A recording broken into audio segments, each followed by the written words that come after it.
Good morning, everyone. Welcome to today's class. Okay, today we'll be starting a new module, consolidation of soils. So in the previous class, we finished module number 4, that is shear strength of soil. Just to recap or revise that unit.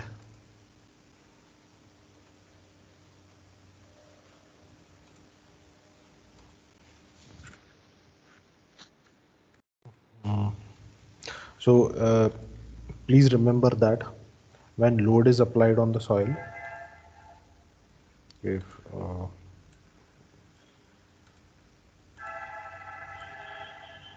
this is the soil and if you consider a single element of soil mass, okay, when load is applied on the soil, it may be a concentrated load, it may be a uniformly distributed load, or it may be uniformly varying load, or whatever. Okay, when load is applied on the soil, shearing stresses are induced in the soil. Okay, if you remember shearing stresses, okay, this is how shearing stresses are induced.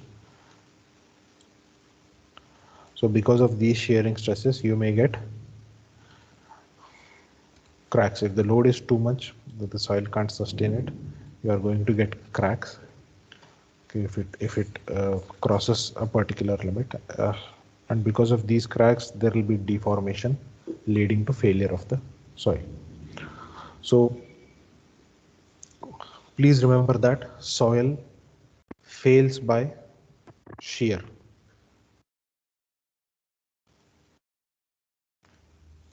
Soil fails by shear. So your beam, it fails by bending or shear. Your column may fail by buckling. Okay, so there are different reasons for failure of structures. It is not same for all the structures or all the elements. For soil, it is shear. So if you want to determine the factor of safety,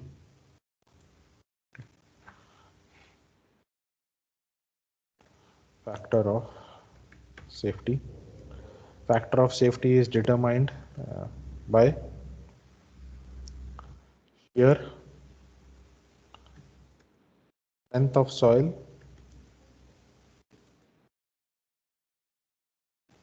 divided by the shear force acting on the soil.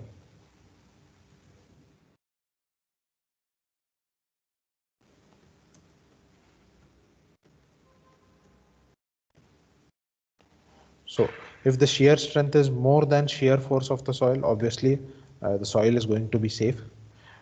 That's why, but for very important structures like dams or embankments, factor of safety is taken as 2 or 3, okay, more than 3.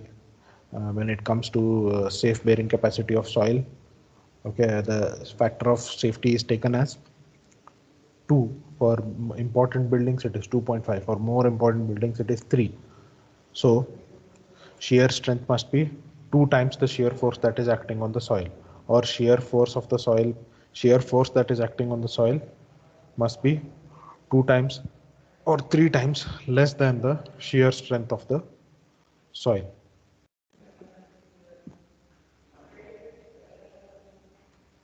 Okay, so this is how factor of safety is calculated. And to calculate factor of safety, you have to calculate shear strength of the soil.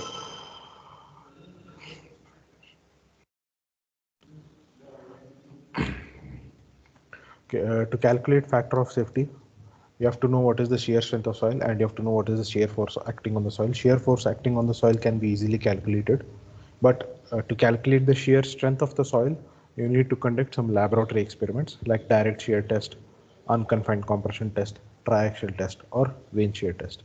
And using these laboratory tests, you can find out shear strength. Okay, shear strength is not expressed directly in terms of shear strength. It may be expressed in terms of shear parameters, that is cohesion and angle of interreflection, or it may be expressed in terms of principal stresses, that is major, minor and intermediate principal stresses. So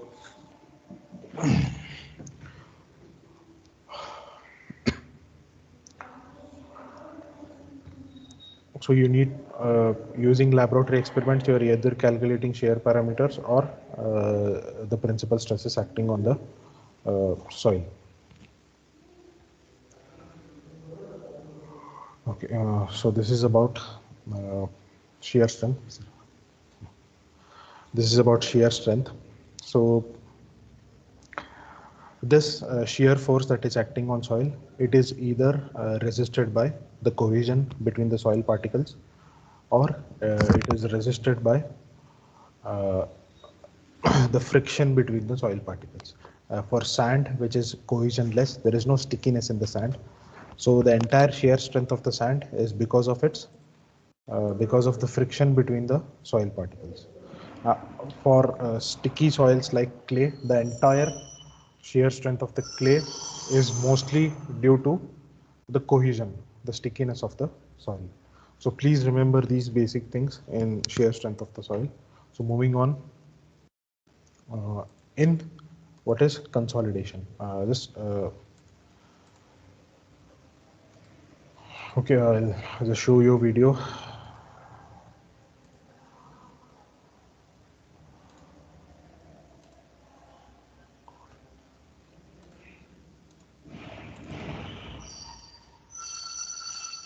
Okay, you can see this video, right?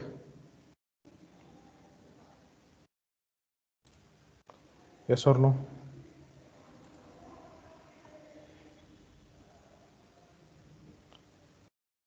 Can you see the video? Okay. Oh, okay. All of you know what is Leaning Tower of Pisa, right?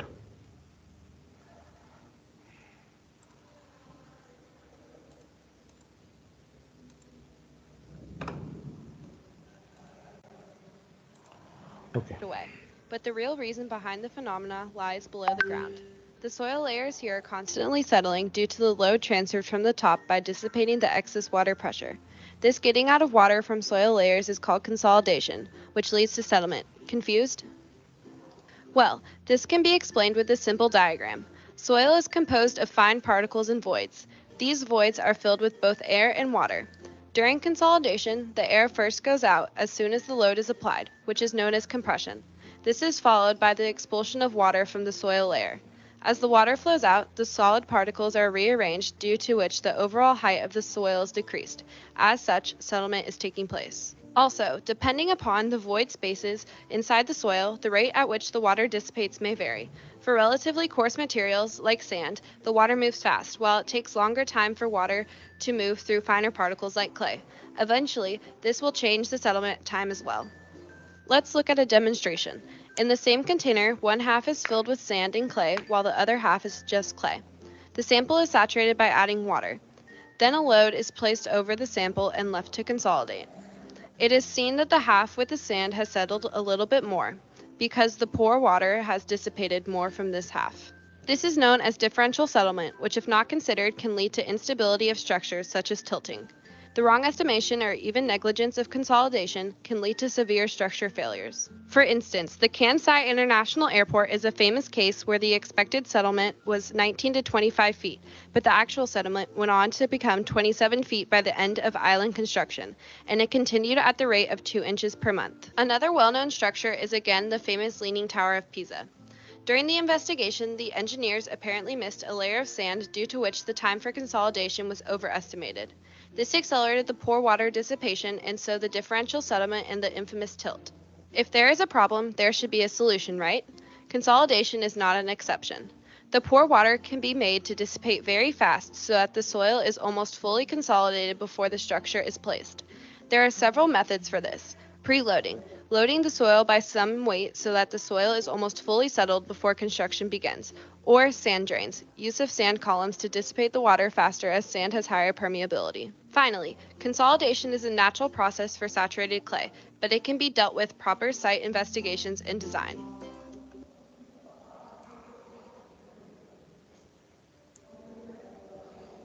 Okay. In the video, they were showing if there is consolidation of soil. Consolidation of soil happens through expulsion of pore water, and when there is consolidation, there is settlement of the soil.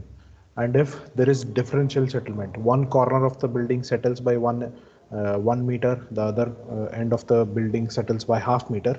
So there will be differential settlement, and your building is going to tilt like Leaning Tower of Pisa. Fortunately, Leaning Tower of Pisa, there is no failure, it has just tilted. But many of the buildings where there is tilt, that buildings are going to fall, and they are going to fail because of the cracks appearing in the structure.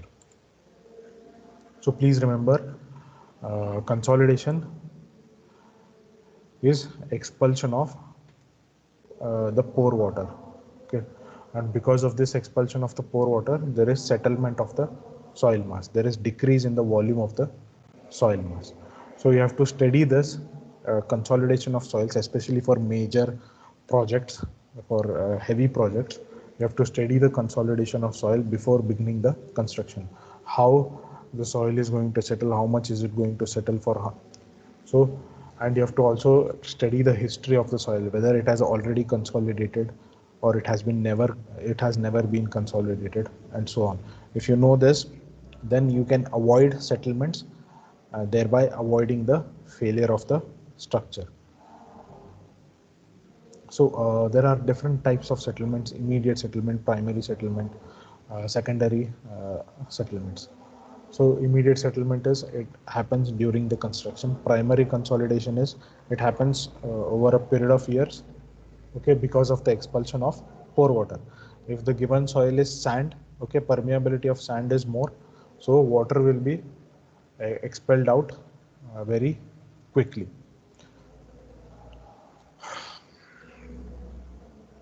Or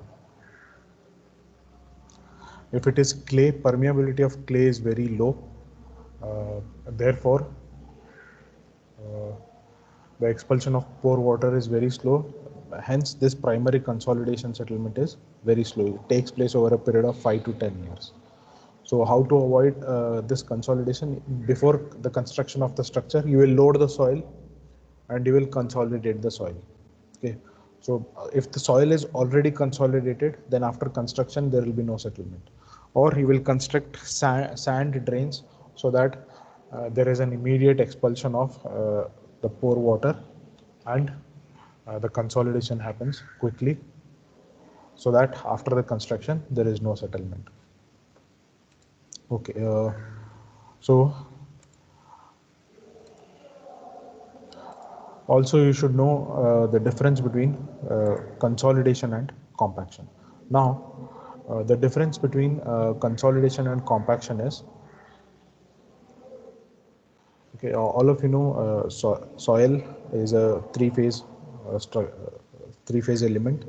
Okay, it has solid particles and it has voids, and the voids are filled with air and water. So the difference between compaction and consolidation is, in compaction is an artificial process. You have to remember this: compaction is an artificial process where mechanical load is applied, pressure is applied, okay, and you're removing the air from the voids.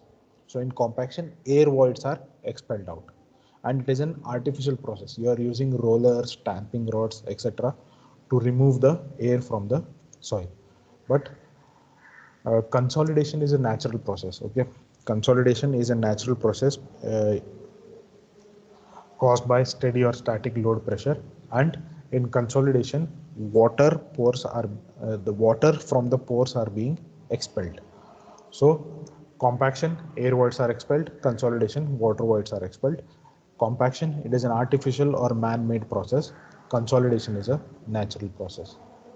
And compaction is rapid. Okay, you can compact the soil in a day or two, okay, by rolling, by tamping, in small intervals of time. But consolidation, it takes time. So this is an example of rolling. You can uh, this is an example of compacting. You can compact the soil quickly within a day or two, or within hours. But consolidation of soil, it occurs uh, in a large duration of time. It takes years. It takes years, 5 years, 10 years, 15 years. So it takes time. So in compaction, air voids are expelled out. So before compaction, you can see there is a lot of air voids, but after compaction, most of the air voids are expelled, reducing the volume, increasing the density. But in consolidation, you can see before consolidation, there is a lot of water present in the soil mass, and after consolidation, most of the water is expelled out of the system. So compaction mostly occurs in sandy soils, but consolidation occurs in clay soils. And compaction is done to improve the soil properties, like you're compacting the soil to improve its unit weight. But consolidation occurs when consolidation is actually harmful for the structures. Okay, when consolidation occurs, there is settlement of the structures, leading to the failure of the structures, and it occurs below the structures. Okay, and consolidation occurs in fully saturated cohesive soil mass only, whereas you can compact any soil you need. We can compact also the coarse aggregates.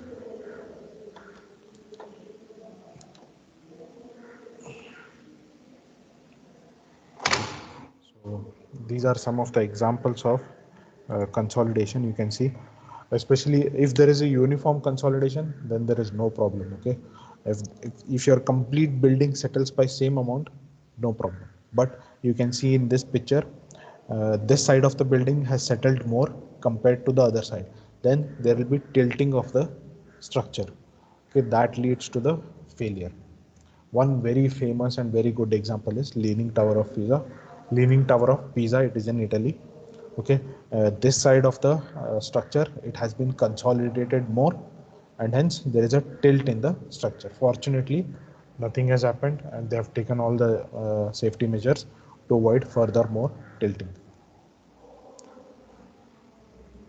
So differential settlement is very dangerous. If there is differential settlement, there will be tilting of the structures, which is very dangerous for the structures.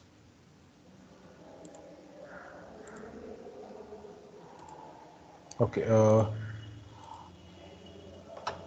the next concept is the mass spring analogy.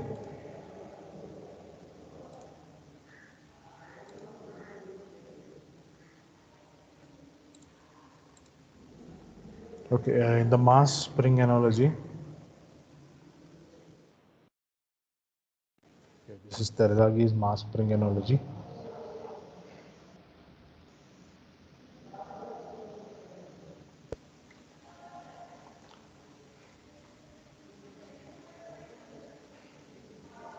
Okay, before we go to this, all of you understood what is consolidation? Any doubts why we are studying this concept?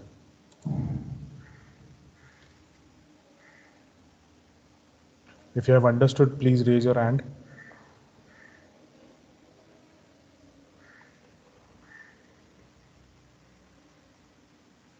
Consolidation is very important to study the settlement of the structures. Okay, you should know if there is going to be any differential settlement, or if there is going to be uniform settlement. Okay. I'll show you some more examples tomorrow.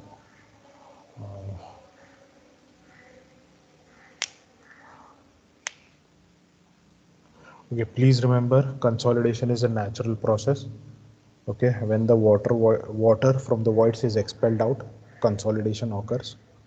Okay, compared to compaction, which is an artificial process which occurs due to expulsion of air from the voids. And uh, compaction is done quickly in a day or two, but consolidation takes time. It happens over course of years, 5 years, 10 years, 15 years. And So in consolidation, we'll be studying different types of consolidation and how to calculate the degree of consolidation. What are the different characteristics of consolidation, and we'll also study about the history of the soils. So whether the soil was consolidated in the past, how to determine that, what was the pre-consolidation pressure of the soil, what are the different consolidation characteristics of the soil. Okay, what are normally consolidated soils, under consolidated soil, pre-consolidated, over consolidated soils. So this is very important. Using this, we'll be studying settlement of the soils in the next semester. That is second part of geotechnical engineering. If you don't have this knowledge, you will not understand settlement of soils, which you will be studying next year. So consolidation is very important if you want to understand settlement of the soils. Okay, for all the large projects, you should study settlement of soils. And if you want to study settlement of soils, you should know about the consolidation characteristics or consolidation of soils, consolidation history of the soils. What was the pre-consolidation pressure? Okay, if the soil was already consolidated sometime in the past, because you don't know, maybe thousands of years back, that particular soil, when there was an ice age, okay, maybe 2-3 layers of ice was there, and that soil was already consolidated. Okay, so you need to know whether the soil is consolidated or no. So we'll be studying all these things in this unit, in this module, and we'll also be studying how to determine these consolidation characteristics in lab. Okay, there is only one type of experiment done, and that experiment is done over a period of 2 to 3 days. It is not a single day or 1 hour, 2 hour experiment. It is conducted for a day or two. So we'll be studying about all these things. Okay. So there is some problem here. The power is not there. So I think the computers will go off. So we'll end this class today. I hope you have at least understood what is the meaning of consolidation and why we should study it, why it is important. And also I revised the concept of, please remember that. I will continue in the next class. That is tomorrow I have class at 12 o'clock. So we'll continue tomorrow at 12 o'clock. So thank you for attending today's class. We'll again meet tomorrow at 12 o'clock. Thank you.